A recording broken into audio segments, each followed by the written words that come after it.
right, baby. We are live, rocking and rolling on the Locker Room Show. This is a football Thursday, so I know some of you guys are tuned in to your football, but you're getting it right here in the locker room. We've got an amazing show lined up for you. Sorry for a little bit of the technical difficulties that delayed us, but we've got some sauce for you guys.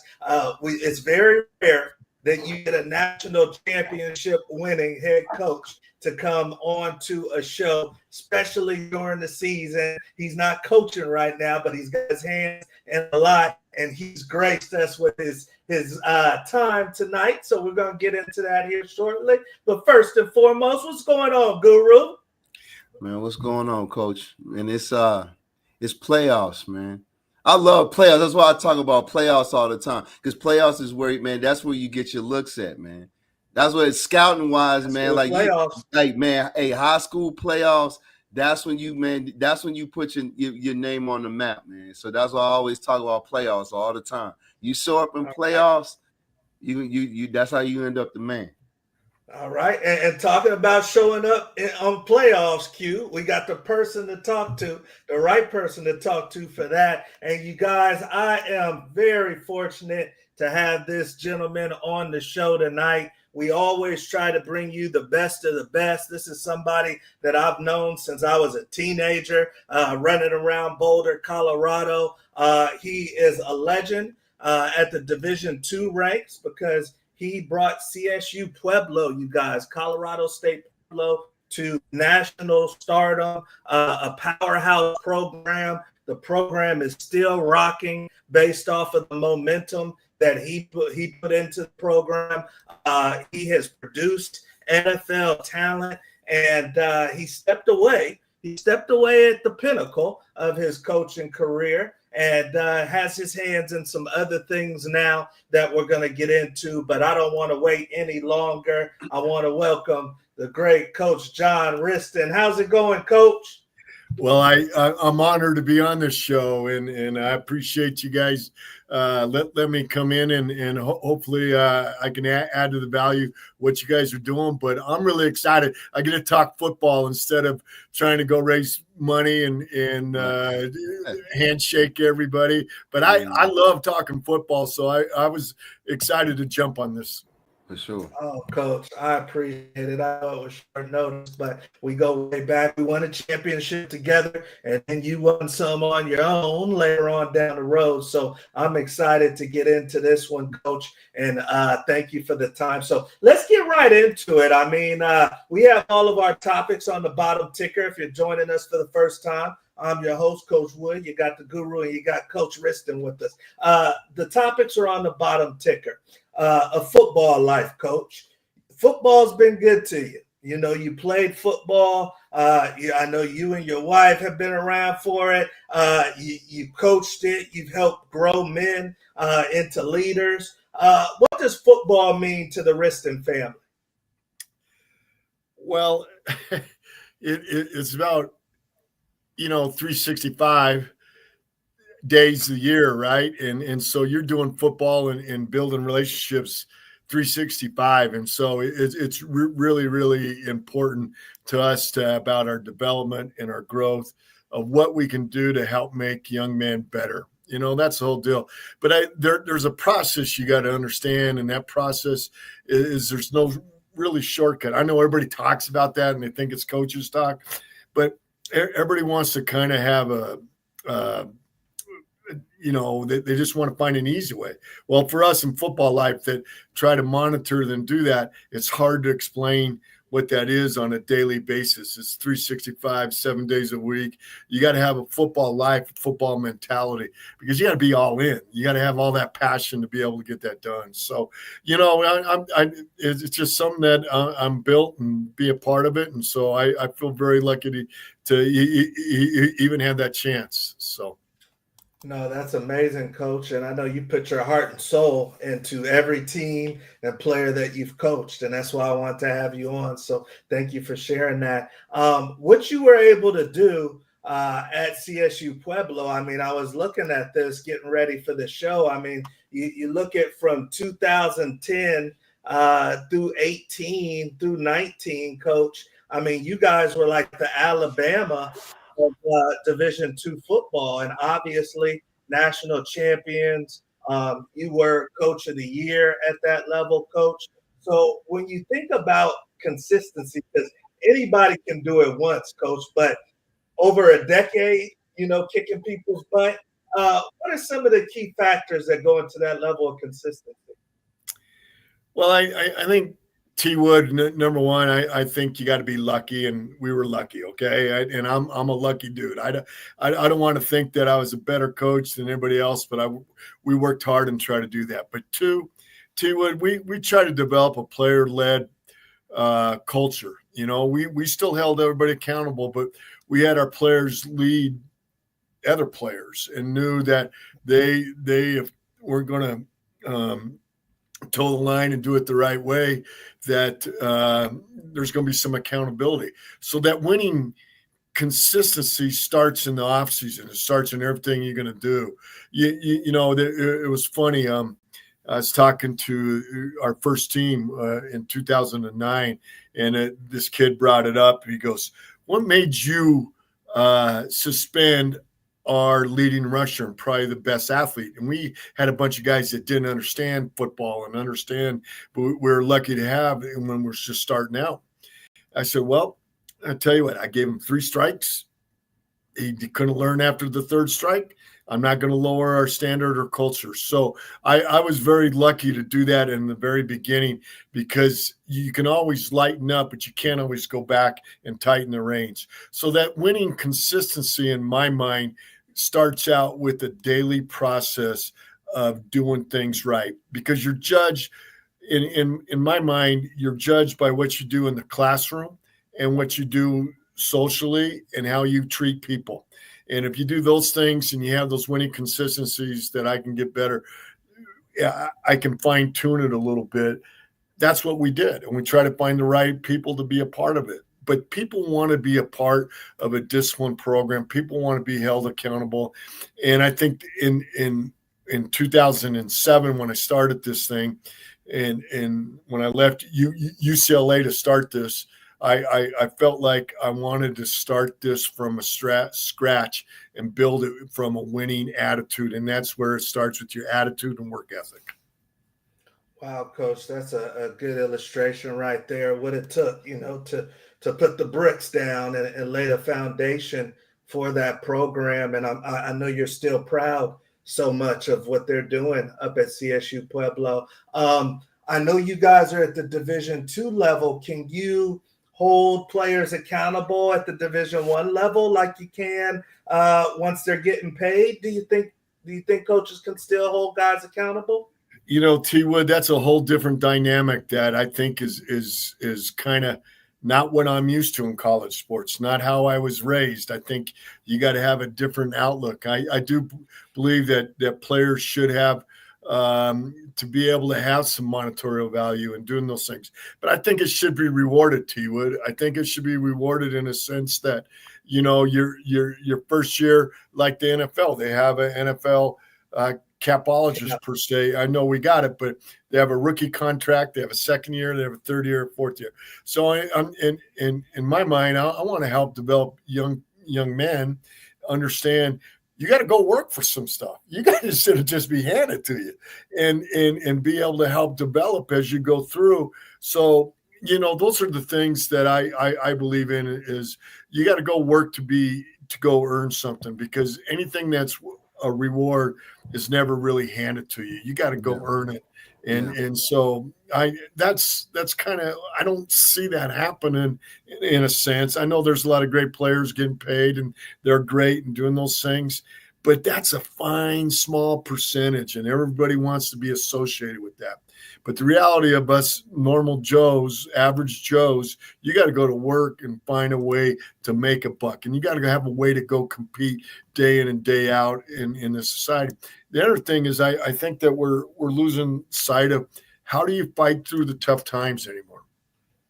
How do you battle through adversity? Because I always say adversity introduces a man to himself. Adversity introduces a team to itself. And so for you in this day and age to say, hey, I don't like it. I can go transfer. I can go do all those things. And I get that. But there's some point you got to stick your feet in the sand. You got to put a towel in your mouth, towel in the other person and say, who's the last one standing? You got to have a little grit to you. And I think that's hard. And that's one of the reasons why I kind of got out of it, in a sense, T-Wood. No, I appreciate that, Coach. And that's why we created the locker room, is for the honesty. And I think a lot of people got out of it because of those reasons. So thank you for your honesty, Coach. On to our next topic, you guys. And if you are joining us right now, or if you catch the recording of this, I'm your host, Coach Wood. We got the guru as always, and then Coach John Wristen right there in the middle. Guru, I want to get you right in here on this topic, baby. This was something that we talked about kind of behind the scenes, but some big buyouts, obviously, coming for some of these gentlemen. Maybe being a fired college coach is the best job in America right now, if you can get there. But huge money going to these gentlemen that aren't coaching. I wanted to ask you, Guru, because obviously they have their staff that is going to be looking for a job too. And Jimbo Fisher was kind of the one that kicked off the buyout deal. But let me ask you, Guru, they got their staff that's looking for a job too. If I'm Franklin and I'm getting millions to leave, 50 million or something to leave, do I have to, or should I look out for my staff a little bit if they're still looking for a job once this season's over? Or if I go somewhere else, like Virginia Tech, should I feel a little obligated to look at them as maybe bringing them onto my staff? Absolutely, man. I'd never burn bridges. I have that theory. You never, ever burn bridges. And a head coach often enough is only as good as his staff, right? Things change all the time. You see head coaches that get an NFL opportunity, right? They go to the league, maybe, get their taste of the leagues, and come back to college. Well, hell, you might, in situations like that, you might end up being a coordinator for one of your guys when you were head coach. I mean, you never know, right? It's a tight-knit circle, and people get recycled all the time as far as coaches, so you never ever burn bridges, man, ever. You never know where you end up. So you always, man, got to look out for your staff regardless what happens to you. I love it right there. Let me hear from the person who's been in the seat, the head coaching seat. Let's say, Coach, that you're getting a buyout. I know you were able to walk away, and so many can't. But let's say you're getting a buyout. You just got let go like Franklin. You're getting $50 million. Are you feeling a little obligated to your assistants, your tight guys, or no? It's a business. Well, I think every head coach that's worth his salt is going to look out after the man that helped build this program for them. And the reason why they're getting a big buyout is because of all those other guys doing all the work in the trenches and digging the ditches and doing all that stuff. And somehow I firmly believe that those three men that you had on that picture screen are going to try to take care of their staff, because I believe they're men of character. They're men of trying to coach that, and they're going to try to find them all great jobs and maybe bring them with you.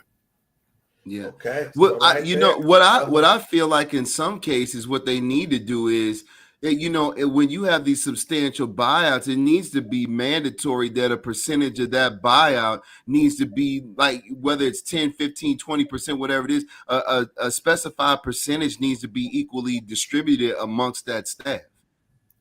Well, in this day and age right now, a lot of the assistants' contracts are all tied into the head coach for whenever they do. Right. So they do get a little bit of that, what you're talking about. Okay. Guru, I can call you Guru Good. now. Okay. Absolutely, Coach.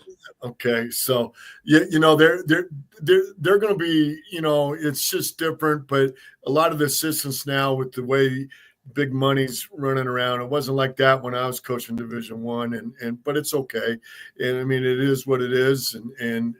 But all those contracts are all tied into the head coach's contract. Well, Coach, let me ask you this then, since we're on the subject. I mean, when a guy gets in the saddle, right, so like the Penn State coach, how long do you give them? How long do you give them? And what's the it's a two-part question. How long do you give them? And B, what's the determining factor? Is it, well, okay, you're at Penn State and you couldn't pull off and win, and get deep enough in the playoffs, so you couldn't win, and you couldn't win a ship? Or is it that you couldn't beat Ohio State and couldn't win outright? The Big Ten, Big Ten ship.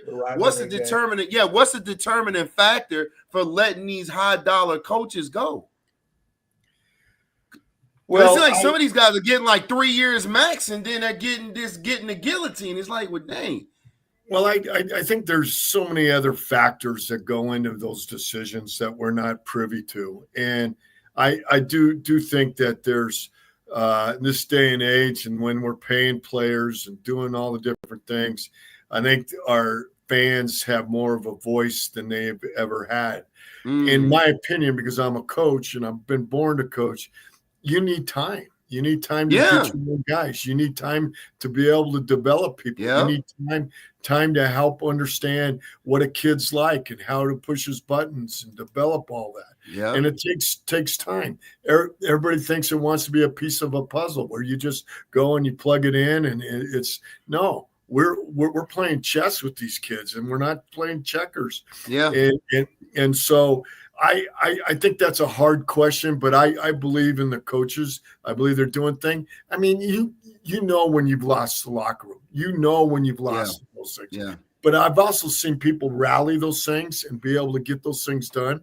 And so I think you need to give them 4, 5, 6 years if you're going to pay them that type of money.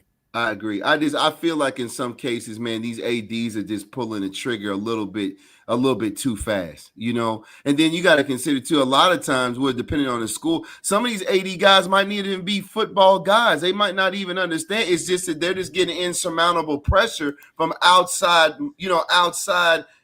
alumni. And they're pulling the trigger on these guys way, way too fast. Like UCLA, okay, maybe Deshaun was struggling a little bit. Okay, fine. But some of these guys, these are great coaches, some of the greatest coaches of their era, right? And they're getting a 3-year window. And it's like, if you don't get a ring, you're out of here. It's like it's ridiculous, man. Well, it's also different than when you played or T. Wood played. It's that you kind of bought in, right? And the kids bought in because you didn't have any other option. Or you're going to transfer or lose. There was going to be some penalty for you to transfer and do those things. Now you're developing a culture every year almost. I mean, just think. And how can you be successful? I mean, you're going to the craps table in Vegas and you're rolling. You're hoping you cover all the numbers, and you hope you don't roll sevens on that. Yeah, basically, because I mean, hell, coach, think about it, man. It's like, and again, maybe coming from our era and prior to us, it's like. The way that they're doing now with this short window of you got to win it all or else, there is no Lou Holtz and there is no Lou Holtz. There is no Bobby Bowden. There is no, you see what I mean? There is no Steve Spurrier. These they're not giving coaches the time to really legacy wise actually build something. They're not. Yeah. It's I think it's hurting our young people too. Yep. Good point. Teaching them with adversity, like you said, to jump ship immediately. That's all it's teaching them. Good point. All right, you guys. Well, speaking of one of the next topics, and Coach actually mentioned it while he was talking about the big buyouts, but our next topic, you guys, is losing the locker room. Coach, when you talk about guys who get fired, and we saw Norvell get fired at CSU, that's out there in Colorado. We see maybe Daboll over at the Giants at the NFL ranks might get fired. They talk about losing the locker room, like Coach just mentioned. Guru, what's some of the signs of losing the locker room? I'd say for starters, a lot of inter squad bickering, a lot of inter squad bickering, and an overabundance of miscommunication on the field, right? Like when you start seeing like the locker room, words being exchanged or whatnot for stupid stuff, and that translates to guys not being accountable, an excessive amount of penalties, for lack of discipline. That it's all domino affecting, and it's you start seeing stuff like that. It's all the signs of losing the locker room. Yeah. Coach, you mentioned that you could feel it when you lose the locker room. What's the way to get it back on track? Do you have to go talk to a team captain? What does a coach do when he starts to lose the locker room? I think that there was one year here, and it was in 21. We finished 6-5, and we had a bunch of prima donnas, in my opinion, that just were playing for themselves. And I think I really was I was tired of fighting them, T Wood. I was tired of fighting the culture. I was tired of fighting what they were doing. And so at some point, as a coach, I know that was a year, but all the rest of my years, I could test the body language, and I knew the body language, the way people were carrying themselves. Were they in it or not? But I always had an inner circle where I would have 2 or 3 players, older player, a younger player, and I would meet with them and talk to them. And I don't know if I was always told the truth, but I said, hey, I'm going to tell you the truth as I see it, and I want you guys to be able to address that with me. And if there's any issues, I want to know about it. But I think as a coach, you got to be visible, and you got to be in that locker room. You got to go and shoot, tape ball to the trash can. You got to go be visible and somehow get on their level a little bit just to see how people are acting. Because body language will tell you everything. And when I know when a kid's down, why is he down? What's he's going? I can ask his position coach. I can bring him in. I can help develop him. So I tried to make sure I was fully aware. And a lot of times when you lose a locker room, it's because someone's jealous. Someone's ego's gotten hurt. Someone thinks they should be playing a little bit more. So I've always asked the position coach, I said, I want you to coach your kids, your players, just like you're coaching your kids. And so that means you're telling them the truth. You're loving them. You're going to, you're going to understand. You're going to have some empathy for them, but you're also going to tell them the truth and say, it's hard. But the other way, T Wood, I always said this was that, I carried 135 with the Division II, with enrollment driven, but I couldn't please everybody. But their job was to please me, and I wasn't that hard. And that's what I said. Your job is to please me, and we're going to be fine. And it's not that hard. Toe the line, go to class, do the right things. And if you don't, there's accountability to you. So I think you got to have your antennas out. You got to be able to understand, but you got to be able to tell the truth and look people in the eye and understand body language. Yeah. That was great, Coach. I mean, I'm thinking so many things are going through my head as you're talking. You've been an assistant at some big time schools where maybe the head coach had a lot on his mind. As an assistant, do you kind of nudge the head coach like, hey, we might be losing the locker room a little bit, or do you just let the head coach do what he does? My job as an assistant is to be an extension of him. And I got to make sure I can carry his message, our message together, and not be a person that would be to develop a flat tire in that bus that's driving down the road. So I need everybody's help to be on the same page. But I think as assistant coach, you got to develop a relationship to help develop them. And I believe what I learned from really Coach Barnett was that you players coaching is taking players where they can't take themselves. And I've adopted that philosophy, and I've been able to buy in that. And that's kind of what I've done because of a great mentor of Gary Barnett that I had. Let me ask you this though, Coach. And I mean, correct me if I'm wrong. I know you see this, I would say whether it's meant on Sundays or even Friday nights with high school kids. a lot of times, man, from what I've seen, coaching, winning teams, when you look at those teams from a coaching standpoint, those upperclassmen ran that. They kind of took over and was like, well, we're not losing. This is what's going to happen. And all you're doing is install. That's all you're really doing. The upperclassmen, they're gonna be your extension as well, right? So they're gonna make sure that everyone executes and everyone's on time and what have you. They're gonna be the disciplinarians, right? So you see that a lot with winning teams. It's that accountability from the player's standpoint. Well, I always thought coaching, I was a stagehand.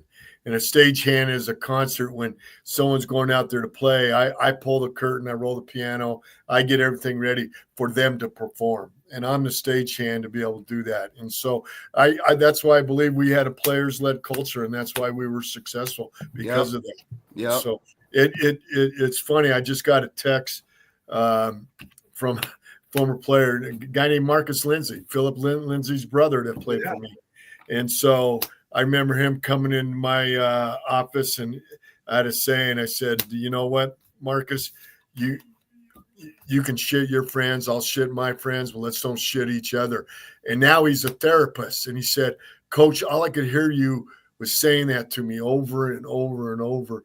And I used it today. I used it in my therapy. So, it was really kind of cool being a part of that. That's amazing, Coach. That's cool. And that's why we do, Coach. And you're at the top of the list as far as great and obviously CSU Pueblo legend. We're on to our next topic, you guys, and we got Coach for a couple more minutes here. We are very gracious of his time. They're in the midst of the season. The team looks like they're doing their thing as usual, and we appreciate Coach so much. So on to our next topic, and we'll start with you, Guru, and then loop back around to Coach. But right now, you guys, we've got recruiting weekends going on where coaches are having kids on campus, and eventually coaches will be coming into the homes of many of these young men. And I wanted to ask you, Guru, I mean, if you had Coach Prime in your living room, actually he doesn't travel to people's living rooms, but if you were in his office, what's a question that can't be missed? If I'm on an official visit and I'm talking to Coach Prime or another big-time coach, what's a couple questions that can't be missed? You mean from a parent standpoint? Yeah, parent or athlete. Got you. What's your my top one would be, what's your why for coaching? Why are you in this? I mean, coaching is man, it's around the clock, it's constant pressure. You're dealing with multiple personalities all the time, staff and players. Why are you doing this? As a player, I know why I ball, but if I'm going to play for you, I want to know what's your why. That's the top of my list. Yeah. I like that. Coach, let's put you in the dad seat. I know you're a dad. What should a parent definitely be asking on a recruiting trip or an in-home visit? I think everybody has a fine weight room. I think everybody has books. They're going to get a great degree, and they're going to do all the different things to help develop you. I think the parent has to, and the kid really just has to know, can I trust that guy? And that's hard. It's hard. How do you find out whether you trust that guy or not? Yeah. And they have to do it their way. I don't know if there's a cookie cutter way to do it, but I really felt like as a recruiter at Division I and Division II, you got to be a great listener as a coach, because you got to hear them to see what they want and their feelings, and to be able to answer it the way that it should be answered, not the way they want to hear it. And I think that you should be able to tell them the way as you see it and what you want to do. And it's like sometimes skilled people and say, hey, I'll give you a shot at quarterback, but I really think you're going to be an outstanding safety and all that. But if they don't want to hear that, I'm sorry. I got to say that because that's who I am. And there's some other schools they'll say, hey, you're a quarterback, you're a quarterback, you're a quarterback. And then in 6 months or 8 months, they get to campus to realize I'm going to move you to safety. So I'd rather have a guy that he can trust me by looking me in the eye from day one in our relationship. So I think, again, the top recruiting questions are what's on your heart about what you're going to be able to do to offer for my kid and what I'm going to do. And sometimes in Division II, it boils down to just financial, because a lot of our guys don't get full scholarships. It's different. And so people have to manage all that. So there's a lot of different things here that go into that question that you're asking. And I don't know if there's anything, but be able to ask questions and be great listeners. And I think I have to be a great listener, being able to understand that, not and hear what you need to hear, not what you want to hear. There's a big difference with that. Facts. No, that was great from both of you guys. You guys heard Guru say that, what's your reason? I'm partnering with you. I could go to other schools maybe, so I'm partnering with you. What's your reason for doing this? And then you're hearing Coach say, hey, can you find a way to see if you can trust the guy? And there's ways to do that in your individual situation. So you guys take that into account. Many of our athletes are taking trips, going on game day visits. Find out if you think you can trust the guy, ask the right question, and then also find out why that coach is doing what he does. We are on to our next topic, you guys, and we got Coach for a couple more minutes here. This is the lightning round, and this is our opportunity to put Coach through a little blitz. I know he's prepared many 2-minute game plans for his offenses, and we're going to see how fast he gets through this lightning round. So, Coach, you got 60 seconds, and I got a little blitz for you, Coach, a little blitz, and I got a good list too. So 60 seconds, you have to tell us the first thing that comes to your mind when you hear what's on my list. All right, Coach? Say that again. I'm sorry, T. I said, when I say something on my list, you have to tell me the first thing that comes to your mind. Okay? Got it. And you got 60 seconds. Got it. All right. So 60 seconds. Here We're we going go. to get Coach on the stopwatch. You see he's at zeros. And, Coach, we don't just do this for fun. I don't know your favorite restaurant in Pueblo, but it's a dinner on the locker room show. If you can get to 15 or more. 15 or more in 60 seconds. Dinner on me and Q. All right? Here we go. All right. Let's rock and roll. And we give them one for tech delay. If you join us for the first time, we're in different states. Coach gets one for tech delay. So even 14 puts him in the mix. All right. The lightning round with Coach Wristen. His first time. Let's rock and roll. All right, Coach. First thing that comes to your mind. All right. Number one. Pueblo, Colorado. Go. Champion. Ryan Jensen. Fighter. Mexican food or Italian food? Both. Best player you ever coached against? Wow. Coached against. I tell you, Austin Eckler was a hell of a player up at Western State and did a great job.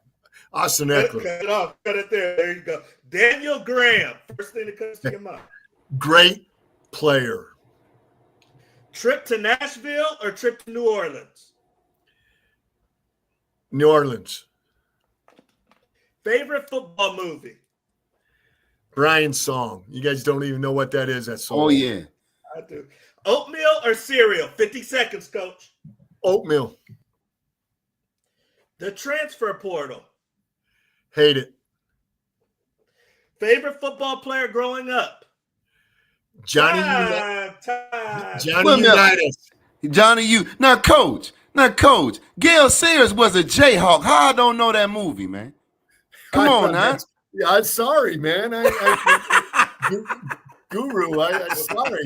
I hear you. Of course. I hear you. The Kansas great comment. movie. Great movie. Yeah, Great man. movie. There you go. Yes, indeed. Yeah, Coach, you got a couple of football buffs with you. So, all right, let's repeat and see what Coach had. Let's tally up the number, revisit some of these answers, and go from there. All right, Coach. So, number one was Pueblo, Colorado. That's where the university is at. He says champions, and they definitely have been champions. Number two, Ryan Jensen. This is a Pro Bowler. This is someone that he coached. This is a big-time NFL player. I think he just retired. Tampa Bay Buccaneers. He says fighter. Mexican food or Italian food? Number three, Coach says give me both. Don't play with me. Number four, best you've ever coached against. This is the one that got coached. He says Austin Eckler, still playing in the NFL. Great running back. Number five, Daniel Graham, old tight end, played on my team. Won the award for top tight end in the country. Great player. Number six, trip to Nashville or trip to New Orleans. Coach says, take me to New Orleans. Number seven, favorite football movie. He says, Brian's Song. Number eight, oatmeal or cereal. Coach says, give me the oatmeal. Number nine, the transfer portal. He says, hate it. Number 10, favorite football player growing up. He says, Johnny U. So with the tech delay, Coach gets 11. We appreciate you, Coach. And it was the Austin Eckler. It was the best player. Man. You got to think about how many great players, man, and coached against, man, over the years, man. That's a long list, man. You got to understand there's 39 years of players I've coached against. Yeah, that's a long list. And I had so much respect for every player that I coached against and what they did, that they were all great. I should have said they were all great, is what I should have said, T-Wood. Yeah. No, that was great, Coach. And Austin Eckler is a bad man. That's not a bad choice right there. So appreciate you, Coach, on the lightning round. And we are on to our last section of the show, enjoying my time with my old coach, John Wristen. This is an NCAA championship winning coach. He was the coach of the year throughout the whole country at CSU Pueblo. So big time stuff. If you are live with us and you have a question, the audience chat area is open. It's live. But Q, I know you got something for Coach. Absolutely, absolutely. So, Coach, I mean, what's your opinion on what makes a great coach? Like when you look back at guys like yourself, or the Barry Alvarez, the Bo Schembechler and Woody, had guys like yourself, and what are the components that makes a great coach? Great players. Great players make a great coach, and so I think that, but I think you have to have the reason and why, and you have to have ability to teach. You have to have ability of caring, but you also have to have ability of toughness. But I do think that if a coach can get a bunch of guys to check their egos at the door and play for the name on the front of the jersey, that's what makes you really good. And I think all those coaches that you just mentioned, they all have a group of people that bought into their why, their cause. Yeah. And so I think coaches have a way of doing that. And I think coaches I believe you got to take some responsibility when you make a bad call, and you got to tell the kids that my mistake, I put you in a bad position. I have to grow that way. And so when you do that, I think it shows that you're only human and that you care, and you're not blaming them versus, I showed you how to do this. Why didn't you do it? Which I think is a bunch of crap in coaching. Wow, that's amazing, Coach, and appreciate you sharing that. Looks like we got a couple of comments here. We got Big Ruck coming in, and he's saying, how do you manage coaching and family life? Your family has to be involved so much in your coach's life. Your family has to be intertwined, have to be able to do all the things necessary. They have to be such a part of it. And so, but you got to make them a part of it. You got to feel that they're welcome to come to the office and be a part of it, and just make them feel comfortable about doing it. It's a challenge, but they love it too. They love being a part of it, as long as you make them a part of it. We've got one of our superstars in here, Coach. This is a young defensive lineman, maybe a CSU Pueblo prospect. What's the best characteristic a player can have? Great question, Jagger. hey, are you relentless? Because I want to turn on that friggin' tape and see you play from the snap to the whistle. And if you take a play off or two, why am I going to recruit you? But I want to make sure that you are relentless in what you do and that you've demonstrated what great character you have by your GPA. Are you going to class? Are you working? And then just go to work and be a humble soul. I would add on one more thing on even top of that is are you generally coachable, right? Can you take something that I'm seeing you doing on tape or in the practice field or even in a game and coach you on the fly and you make the necessary adjustment because you're coachable? Good point. Good point. That is great, Coach. And I know you've got a busy week, so we want to let you go. But I love you and thank you so much for coming on the show tonight. Well, I appreciate it. I'm glad I got a chance to finally meet the guru after all these years. I've been looking for that damn guru all the whole time. I had to go on your show too, Bud. I appreciate that. Coach, it was a pleasure, my man. You come back anytime. You let us know. Maybe live in the flesh. We'll get out there to Pueblo sometime, Coach. Definitely. You guys keep doing your thing, and I appreciate you being passionate about this great game and help young men grow. And if there's anything I can do to help you guys, I'd be glad to be part of the Locker Room Show. So thank you. Love it, Coach. Have a great evening. We'll see you. All right, you guys, that is Coach Wristen. Amazing, amazing, not just on the field, you guys, but I wanted to have him on the show because he brings it off the field. You can tell by his passion, his heart, that he's serious. Guru, can you still hear me? You paused there a little bit. Yeah, no, you good. I can hear you loud and clear. You good. Okay. Well, we don't have your visual, but we got your voice, man. Anything for the good people, Guru, before we get out of here? Yeah, man. I mean, hey, before you know it, man, the season's gonna be a wrap. Again, I'll end the show with what I open the show with, man. It's the playoffs, man. Make plays, man, and put yourself on the map. What kids don't understand is, man, game film is more important than camps, right?